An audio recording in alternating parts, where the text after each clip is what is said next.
Assalamualaikum warahmatullahi wabarakatuh. Halo anak-anak, bagaimana kabarnya hari ini? Alhamdulillah, semoga semuanya dalam keadaan sehat dan siap untuk belajar. Pada kesempatan yang baik ini, kita akan belajar mengenai IPA, Ilmu Pengetahuan Alam, kelas 6, tema 1. Subtema 2 mengenai perkembangbiakan hewan. Dan subtema 3 mengenai pelestarian hewan dan tumbuhan. Yuk kita simak bersama-sama. Perkembangbiakan hewan. Hewan berkembang biak untuk melestarikan jenisnya agar tidak punah. Perkembangbiakan hewan ini terbagi menjadi dua, yaitu perkembangbiakan hewan secara generatif atau kawin dan perkembangbiakan hewan secara vegetatif atau tidak kawin. Untuk yang pertama, yaitu perkembangbiakan hewan secara generatif, yaitu perkembangbiakan hewan yang melalui proses perkawinan. Terbagi menjadi tiga, yaitu ada ovipar, vivipar, dan ovovivipar. Berikut penjelasannya. Untuk yang pertama, yaitu ovipar. Ovipar merupakan cara perkembangbiakan hewan secara bertelur, di mana sel telur betina dibuahi oleh sel sperma. Embrionya akan berkembang dan tumbuh di dalam telur dan memanfaatkan cadangan makanan yang ada di dalam telur tersebut. Telurnya ini berada di luar induknya. Adapun ciri-ciri dari hewan yang berkembang biak dengan cara ovipar adalah yang pertama, tidak memiliki daun telinga. Yang kedua, bukan merupakan hewan mamalia atau hewan yang menyusui. Induk tidak menyusui anaknya dan tidak memiliki kelenjar susu. Induk mengerami telur hingga menetas. Telur berada di luar tubuh induknya, seperti itu. Nah, contoh dari hewan yang berkembang biak dengan cara bertelur atau ovipar, ayo apa saja anak-anak? Nah, benar sekali, ada ayam, kemudian ada bebek, ada ikan, ada kura-kura, kemudian ada katak, dan ada burung. Nah, yang kedua yaitu vivipar. Vivipar merupakan cara perkembangbiakan hewan dengan melahirkan. Sel telur dibuahi oleh sel sperma. Embrio ini akan berkembang di dalam tubuh induknya. Nah, kemudian apabila sudah waktunya untuk melahirkan, akan dilahirkan. Seperti itu. Nah, ciri-ciri dari hewan vivipar memiliki kelenjar susu, memiliki daun telinga. Penutup dari tubuh hewan vivipar adalah rambut. Individu baru dilahirkan langsung dari tubuh induknya dan termasuk dalam kelompok mamalia atau kelompok hewan yang menyusui. Adapun contoh hewan yang berkembang biak dengan cara melahirkan atau vivipar adalah, nah ini gambar apa anak-anak? Gambar kambing. Kemudian ada gambar sapi. Ada apa? Gajah, benar sekali. Kemudian ada kelinci, ada kucing. Kemudian ada paus, ada lumba-lumba, dan ada kelinci. Selanjutnya yaitu ovovivipar. Ovovivipar merupakan cara perkembangbiakan hewan dengan bertelur dan melahirkan, di mana sel telur dibuahi oleh sel sperma. Kemudian embrio ini akan berkembang di dalam telur yang masih berada di dalam tubuh induknya. Nah, setelah waktunya untuk menetas, akan menetas kemudian dilahirkan keluar. Ciri-cirinya yaitu memiliki embrio yang dapat berkembang menjadi cangkang telur dalam tubuh induknya. Tidak menyusui, pembentukan anak dilakukan dengan cara generatif, anak tidak diasuh oleh induknya, induk tidak memiliki rahim, termasuk dalam hewan yang berdarah dingin. Setelah menetas, individu baru akan keluar langsung dari tubuh induknya. Nah, berikut ini merupakan contoh hewan yang berkembang biak dengan cara ovovivipar. Apa saja anak-anak? Nah, ada kadal, kemudian ada ular boa, ada ikan hiu, dan ada ikan pari. Nah, selanjutnya yaitu perkembangbiakan secara vegetatif. Perkembangbiakan secara vegetatif merupakan perkembangbiakan hewan yang terjadi tanpa melalui proses perkawinan.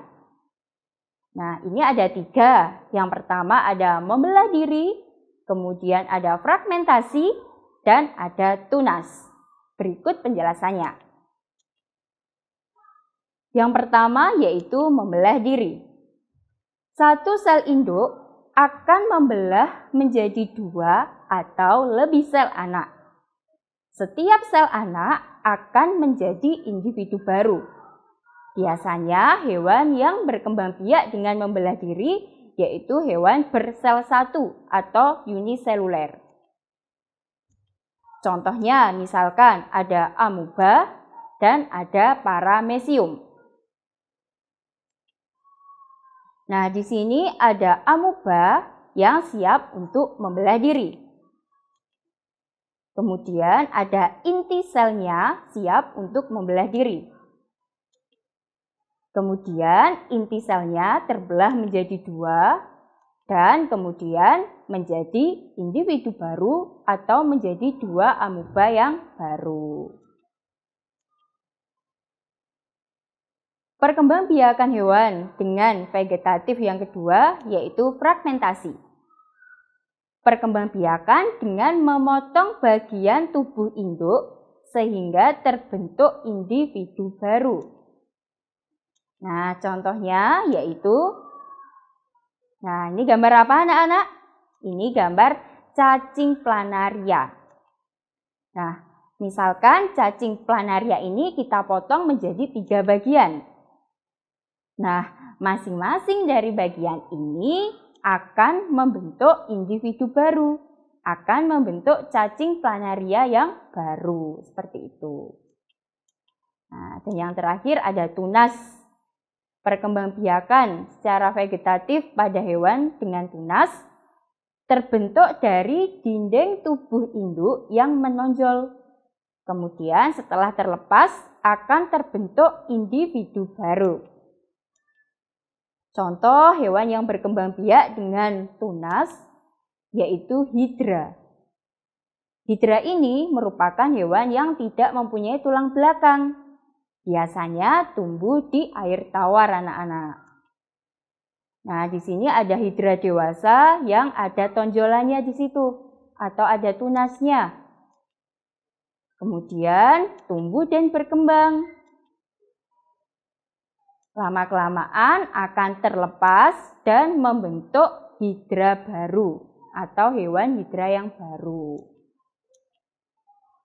Nah, tadi kita sudah belajar subtema 2, sekarang kita lanjutkan subtema 3 tentang pelestarian hewan dan tumbuhan.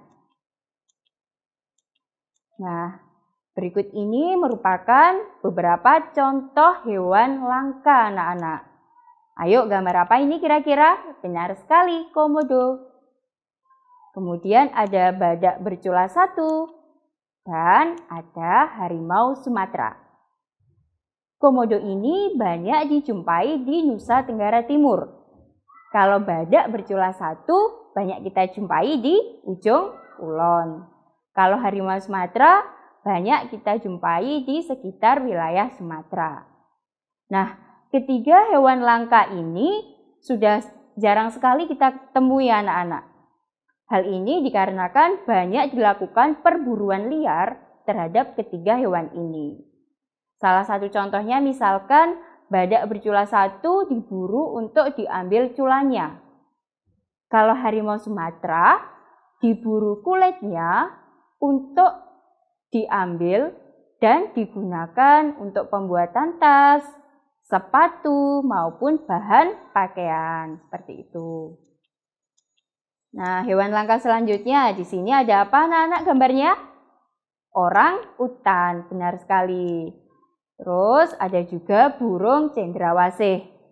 Ini juga termasuk dalam hewan langka karena banyak dilakukan perburuan liar juga terhadap kedua hewan ini. Nah, selanjutnya contoh dari tumbuhan langka.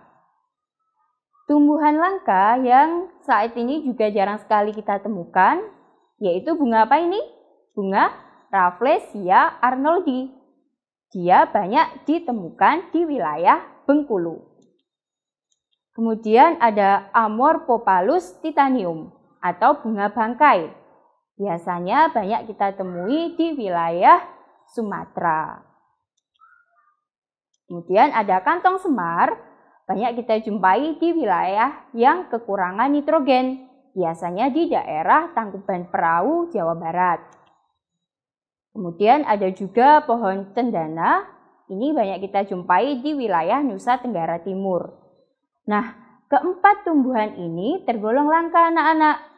Hal ini dikarenakan habitatnya sudah banyak disalahgunakan oleh manusia, yaitu biasanya sudah digunakan untuk area pemukiman, kemudian area pertanian maupun area perkebunan.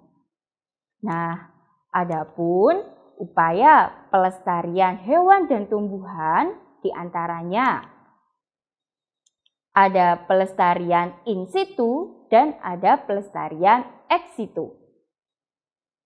Pelestarian in situ, in artinya dalam. Berarti pelestarian in situ merupakan pelestarian yang dilakukan di tempat atau habitat asli dari hewan atau tumbuhan tersebut. Misalkan ada Suaka Marga Satwa untuk melindungi hewan, kemudian ada cagar alam untuk melindungi tumbuhan, kemudian ada juga Taman Nasional Ujung Kulon untuk melindungi badak, misalkan seperti itu. Selanjutnya pelestarian ex situ. Ex berarti artinya keluar. Jadi pelestarian ex situ merupakan pelestarian yang dilakukan di luar tempat tinggal aslinya. Contohnya misalkan melestarikan tumbuhan di kebun botani atau melestarikan hewan di taman safari. Seperti itu anak-anak. Bagaimana? Sudah paham bukan? Kalau belum paham, silahkan kalian putar video ini 1 kali lagi. Alhamdulillah, terima kasih pembelajaran kita pada hari ini. Semoga apa yang kita pelajari hari ini bermanfaat. Tetap jaga kesehatan dan selalu terapkan protokol kesehatan 5M. Terima kasih anak-anak. Wassalamualaikum warahmatullahi wabarakatuh.